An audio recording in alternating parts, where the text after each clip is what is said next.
пак, разбира се, Христо Стоичков нагласява топката. До него са и Балъков и Сираков.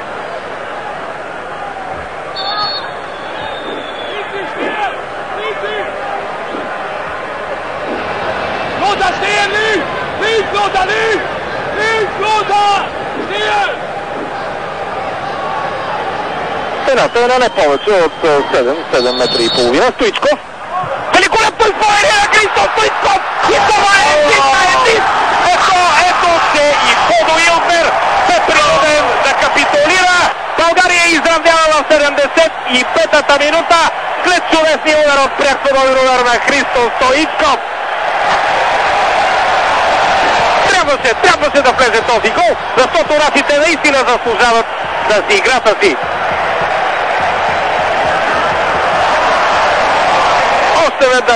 Още веднъж.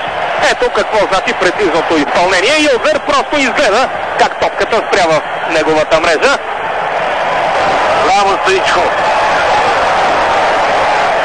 Виждате от може би 5-6 камери как повтарят изравнителният български гол. Отбор сме, кой каквото ще да говори. България играе силен футбол на това световно първенство. Това разбраха и германците. Сега вече започваме да гледаме по-често в часовника. Минутата вече е 77, а резултатът 1.